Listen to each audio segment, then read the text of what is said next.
And welcome to another episode of Articulate Thoughts, which is a personal blog of mine where I share some thoughts, ideas, experiences, and observations about conscious dance, which is a movement practice that uses dance as a form of moving meditation. And today's topic or idea of thought is calibration. And some people might not be too familiar with the word, so the basic definition of it is just fine tuning or adjusting something to a specific purpose. So let's say you're on a radio and you want to listen to like particular radio station that has classical music, and you got to fine tune the signal or the receiver into a specific frequency. So you got to calibrate it so it's like 93.7 FM or whatnot. So that's a brief example of what calibration means. And today, I think it's a strong correlation between conscious dance and calibrating in terms of processing information that has been experienced. And sometimes individuals don't have the time or they don't prioritize um, really processing information that happens, whether it's like a traumatic experience or a really great experience or just what's happening in their life and how do they feel about it and what kind of direction do they want to go from this point and on.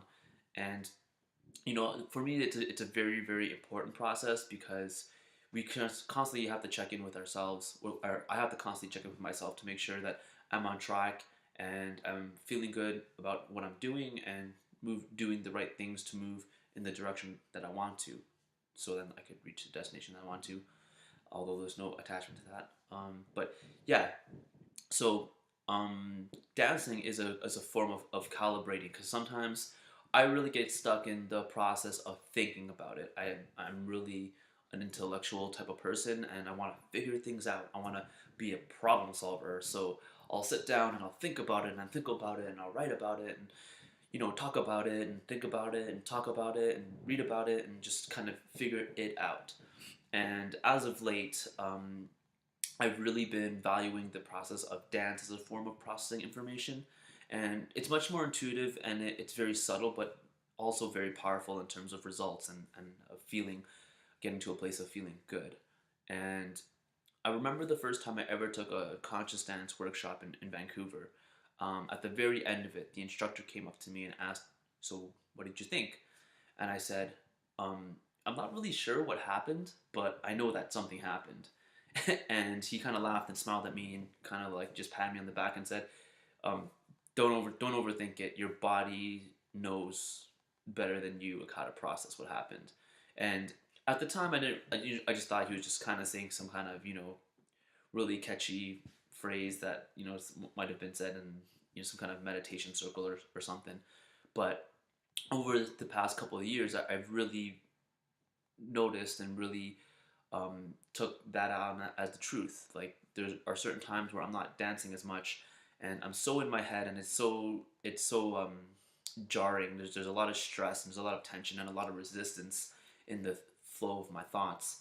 And when I'm able to dance and just let the energy flow, that's when I'm able to step back as an observer and really just process things without being too emotionally attached to the situation, or um, I'm not attaching certain stories or certain beliefs or certain judgments to a particular situation, and I'm just able to just freely feel what's going on.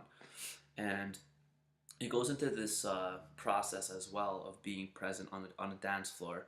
I think when I'm in a situation where I'm intellectualizing something a little too much and thinking about it a little too much, the whole crux of that process and why it's kind of dangerous to kind of force myself through that direction. It's like being attached to past stories or like future beliefs. Like there's not a focus on the presence, and that could be a little bit detrimental because it's a thing based on perception and it might not necessarily be true, but the emotional roller coaster of it kind of makes it true. So if I'm able to dance it out, then that emotional attachment is not really there, and the charge is a lot less weak, and I'm able to analyze the information from a more centered and calm um, process. So there's Also, this thing about the human body and the human brain is actually it actually functions a lot like a computer, and the brain is a hard drive where all these memories are stored, and from there that information could be allocated to different parts and translated and used in different ways. And um, if we thought about our brains in a little bit more of a computer way, or like how a computer could be a metaphor for our brains, there really has to be that defragmentation process. There has to be an organizing of information. It can't just like splatter information all over the place and expect things to run smoothly. Our computers need to go through some kind of like information cleanup or some kind of defragmentation process in order for the processing speed to be maintained. And like when we start just adding in all this information onto the hard drive but not doing that calibration process, not doing the defragmentation, organizing the information, the computer runs slower because it's not organized, and our brain works in a very similar fashion. The information has to be organized and like settled. And I also think there has to be some level of clarity of how we process or feel about certain pieces of information. And yeah, so I just kind of went on a little bit rant there about calibration and dance and all that, and I realized that it might not make sense to some people, but if you are really that interested, please reach out and we could have a chat about that or not. So yeah, I'm gonna log off and I'm just gonna get prepared because I'm gonna be dancing tonight at the Soul House, 7 p.m.